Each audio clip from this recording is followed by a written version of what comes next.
അപ്പൊ ഇപ്പൊ വിഷയം എന്താ? പണ്ട് കഴിഞ്ഞ കുറെ നാൾ മുമ്പ് ഒരു ഒക്ടോബർ മാസത്തിലാണെന്ന് തോന്നുന്നു PJ ജോസഫ് സാർ പറഞ്ഞു, എനിക്ക് കിടന്നുറങ്ങാൻ മേല, ഞാൻ സ്വപ്നം കാണുന്നു, മുഴുവൻ ജനങ്ങൾ, എന്റെ മുഴുവൻ ആൾക്കാർ ഒലിച്ചു പോകുന്ന സ്വപ്നം കാണുന്നു എന്നൊക്കെ പറഞ്ഞു. പക്ഷെ അന്ന് ആ സമയത്ത് കുറെ ചർച്ചയുണ്ടായി. അതിനു മുമ്പ് അവിടെ കുറെ ചർച്ചകളും സമരങ്ങളും ഒക്കെ നടന്നു. ഇത് ഓരോ സമയം ആട് കടിച്ചു പോകുന്ന പോലെ ചർച്ചകൾ വരുന്നു, ആ സമയത്ത് ചെറിയ പ്രതിഷേധങ്ങൾ ഉണ്ടാകുന്നു. ഇപ്പോൾ ഇത് ഈ ഏജൻസി നടത്തിയ ഒരു സർവേയുടെ അടിസ്ഥാനത്തിൽ അവരുടെ ഒരു പ്രവചനത്തിന്റെ അടിസ്ഥാനത്തിലാണ് ഇപ്പോൾ ഇത് കൂടുന്നത്. പക്ഷെ നമുക്കിതൊരു ശാശ്വത പരിഹാരം വേണ്ടേ? ഞാൻ പറഞ്ഞു വരട്ടെ. ഈ ശാശ്വത പരിഹാരം കാണാൻ ഇപ്പൊ നമ്മളൊക്കെ ഓർക്കും, ഞാനും പല 2018 ദുരന്ത ഭൂവില് അവിടെ ബുദ്ധിമുട്ടുണ്ടായ സ്ഥലമൊക്കെ സേവാഭാരതിയുടെ പേരിൽ പ്രവർത്തിക്കാൻ പോയിട്ടുണ്ട്. അപ്പൊ അന്നൊക്കെ നമുക്ക് വരുമ്പോഴേ ഇത് മനസ്സിലാവുള്ളൂ. ഞാനൊരു ഉദാഹരണം പറയാം. 2021 ഒക്ടോബർ മാസം 16-ാം തീയതി അന്നാണ് കൂട്ടിക്കല് ഈ വലിയ ദുരന്തം ഉണ്ടായത്, ഉരുൾപൊട്ടലൊക്കെ ഉണ്ടായത്. ആ ഉരുൾപൊട്ടൽ ഉണ്ടായപ്പോൾ സ്വാഭാവികമായിട്ടും കാഞ്ഞിരപ്പള്ളി എന്ന് പറഞ്ഞാൽ ടൗണിൽ താമസിക്കുന്നവരൊക്കെ ഓർത്തു, സ്വാഭാവികമായിട്ടും അവിടെ വെള്ളം വരണമെങ്കിൽ മണിമലയാറിൽ, അതിന്റെ 4.5 കിലോമീറ്റർ താഴെ കിടക്കുന്ന മണിമലയാറിൽ വലിയ വെള്ളപ്പൊക്കം ഉണ്ടായി. അതൊരു വാട്ടർ ഡാമായി മാറിയാലേ ഇവിടെ വെള്ളപ്പൊക്കം ഉണ്ടാവും എന്ന് വിചാരിച്ചു. പക്ഷെ കാഞ്ഞിരപ്പള്ളി ടൗൺ, ഞാൻ താമസിക്കുന്ന എനിക്ക് വീട് സഹിതം മുങ്ങിപ്പോയി ആ വെള്ളപ്പൊക്കം. നമുക്ക് വരുമ്പോഴേ നമ്മളെ ആൾക്കാർക്ക് ഇതിനെ ബോധ്യപ്പെടുകയുള്ളൂ. പക്ഷെ അങ്ങനെ ബോധ്യപ്പെടാൻ കേരളത്തിലെ ജനങ്ങള് അത് വരുന്നത് വരെ കാത്തിരിക്കാം. അത് വരുന്നത് വരെ കാത്തിരിക്കാതെ ഇപ്പൊ തന്നെ ചെയ്യണം. ഇവിടെ പലരും പറയും മുല്ലപ്പെരിയാർ പൊട്ടിയാല്, അത് വന്ന് ഇടുക്കി ഡാം പൊട്ടിയാലേ ഇതൊക്കെ ഉണ്ടാവുകയുള്ളൂ എന്നൊക്കെ പറയും.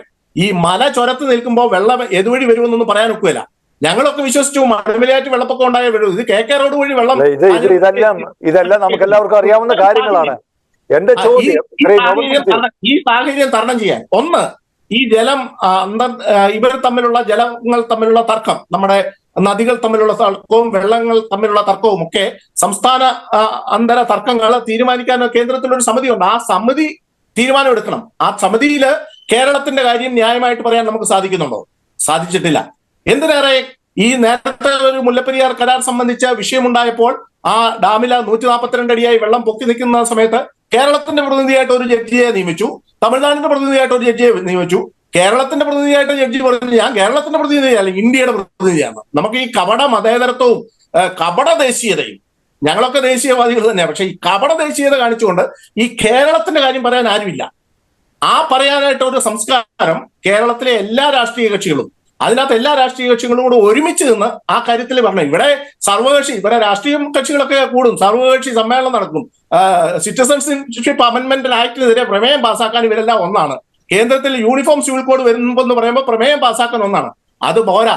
ഈ കേരളത്തിലെ ജനങ്ങളുടെ ജീവനും സ്വത്തിനും ആ ബുദ്ധിമുട്ടുണ്ടാകുമ്പോൾ, അവർക്ക് എതിരെയുള്ള നീക്കങ്ങൾ ഉണ്ടാകുമ്പോൾ, അങ്ങനെ ഉണ്ടാകുന്ന ദുരന്തങ്ങൾ കാണുമ്പോൾ ആ ദുരന്തങ്ങൾ നേരിടുവാനായിട്ട് കേരളത്തിലെ ജനങ്ങള്, രാഷ്ട്രീയ കക്ഷികൾ ഒരുമിച്ച് നിന്നാൽ അതിനുള്ള പരിഹാരം ഉണ്ടാവും.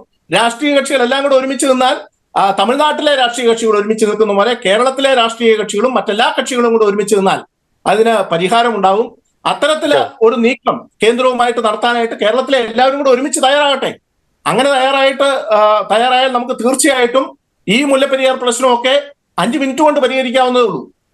ഓക്കെ, വ്യക്തമാണ് ശ്രീ നോബൽ മാത്യു. എല്ലാ പാർട്ടികളും കൂടെ ഒന്നിച്ച് നിൽക്കണമെന്നൊക്കെയുള്ള ഒരു ആഹ്വാനത്തിൽ നിന്ന് കാര്യങ്ങൾ മനസ്സിലാകും. പക്ഷെ എന്റെ ചോദ്യം അതല്ലായിരുന്നു. BJPക്ക് കേന്ദ്രം ഭരിക്കുന്ന ഒരു പാർട്ടി എന്ന നിലയിൽ എന്തെങ്കിലും കാര്യമായിട്ട് ചെയ്യാൻ പറ്റുമോ എന്നുള്ളതാണ്. ഞാൻ അതിലേക്ക് വീണ്ടും വരാം. അഡ്വക്കേറ്റ് റസൽ ജോയി, BJPക്ക് കേരളത്തിലെ ജനങ്ങളുടെ ജീവനെ കുറിച്ചുള്ള അതീവ ഗുരുതരമായ ആശങ്കയുണ്ട്, അതിനെക്കുറിച്ചുള്ള കരുതലുണ്ട്. ആ കരുതല് കേരളത്തിലെ ജനങ്ങളോടുള്ള സ്നേഹം, ആ സ്നേഹവും കരുതലും ഇപ്പൊ മുല്ലപ്പെരിയാറിന്റെ കാര്യത്തിലുള്ള ആശങ്കയും ആ കേരളത്തിലെ ജനങ്ങൾക്ക് അനുകൂലമായിട്ട് തന്നെ നിൽക്കും. പക്ഷെ അതിന് പറ്റിയ ഇതൊരു സംസ്ഥാന വിഷയമാണ്. ആ സംസ്ഥാന വിഷയത്തിൽ അത്തരത്തിലുള്ള ഈ സംസ്ഥാനാന്തര തർക്കം, അത്തരത്തിലൊരു സമീപനം കേരളത്തിലെ ജനങ്ങൾ ഒന്നായിട്ട് എടുക്കണം എന്നുള്ളതാണ് എനിക്ക് പറയാനുള്ളത്. ഓക്കെ, അത് കേരളത്തിലെ ജനങ്ങളുടെ, കാരണം ഇവിടെ തമിഴ്നാടിന് ആശങ്കയൊന്നുമില്ല, കേരളത്തിന് മാത്രമേ ആശങ്കയുള്ളൂ. കേരളത്തിലെ മാത്രമാണ് ദുരന്തത്തിന്റെ മുഖത്ത് നിൽക്കുന്നത്. ദുരന്തങ്ങൾ വീട്ടുമുറ്റത്തെത്തിയിരിക്കുന്നത് കേരളക്കാരുടെ അടുക്കല. അപ്പൊ അത് പരിഹരിക്കും. ആ പ്രശ്നം പരിഹരിക്കാൻ വേണ്ടി തന്നെ കേന്ദ്രം നിൽക്കും. പക്ഷെ അതിനുള്ള അങ്ങേക്ക് എത്താനുള്ള ഒരു വഴി വെട്ടണമല്ലോ. ആ വഴി വെട്ടുവാനായിട്ട് കേരളത്തിൽ എല്ലാവരും കൂടെ ഒരുമിച്ച് നിൽക്കും.